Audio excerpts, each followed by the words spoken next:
तो 10 वर्षांपासून शिक्षक आहे. आता हे वाक्य तुम्हाला इंग्रजीमध्ये सांगायचं आहे.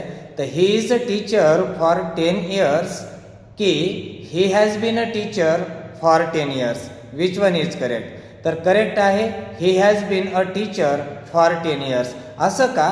तर ज्यावेळेस कालावधी असतो त्यावेळेस हॅज बीनचा यूज केला जातो आणि ज्यावेळेस कालावधी नसतो त्यावेळेस एमिजारचा यूज केला जातो. जसं की मी शिक्षक आहे तर आय एम अ टीचर, पण मी 15 वर्षांपासून शिक्षक आहे तर I have bin a teacher for 15 years.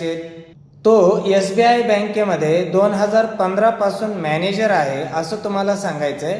तर he has been a manager since 2015च आलं पाहिजे. He is a manager since 2015 येणार नाही.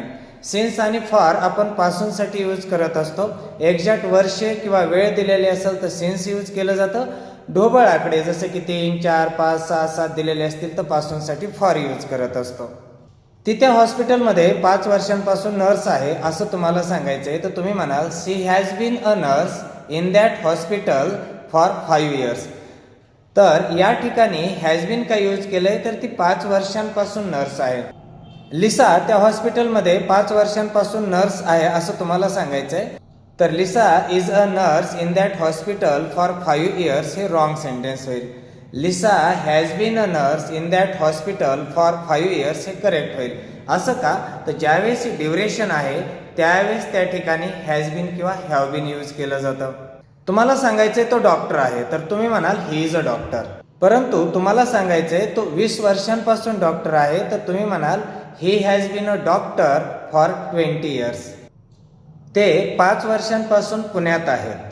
तर they are in Pune for 5 years म्हटलं तर रॉंग होईल. करेक्ट सेंटेन्स होईल they have been in Pune for 5 years. ती 2020 पासून रिलायन्स कंपनीमध्ये आहे असं सांगायचं. She has been in Reliance company since 2020. Exact वर्ष आहे तर आपण तिथं सिन्स यूज करू. तुम्हाला सांगायचंय तो पेशंट सोमवारपासून त्या हॉस्पिटलमध्ये आहे तर तुम्ही म्हणाल that patient has been in that hospital since Monday. ते अनेक वर्षांपासून मित्र आहेत असं जर तुम्हाला सांगायचंय तर they are friends for many years होणार नाही. They have been friends for many years, कारण या ठिकाणी कालावधी आहे. तो 5 वर्षांपासून माझा गुरु आहे असं जर मला सांगायचंय he has been my master for 5 years होईल. He is my master for 5 years होणार नाहीये. आम्ही 7 वर्षांपासून शेजारी आहोत असं जर सांगायचंय we have been neighbours for 7 years होईल. We are neighbours for 7 years होणार नाहीये. एखाद्या ठिकाणाला तुम्ही व्हिजिट केलंय आणि तिथून वापस आलेला आहात, आता त्या ठिकाणी नाहीये, तर अशा वेळेस हॅव बीन टू किंवा हॅज बीन टू यूज केलं जातं. जसं मी अमेरिकेला गेलो आणि वापस बी आलेलो आहे तर I have been to America म्हणता येईल. तो दिल्लीला गेला आणि वापस बी आलाय असं सांगायचंय तर he has been to Delhi म्हणा. ते मुंबईला गेले आणि वापस बी आलेले तर तुम्ही म्हणाल they have been to Mumbai. ती दुबईला गेली आणि दुबईवरून वापस आलेली आहे. आणि ज्यावेळेस तुम्हाला सांगायचंय की ती दुबईला गेलेली आहे त्यावेळेस तुम्ही म्हणाल she has been to Dubai.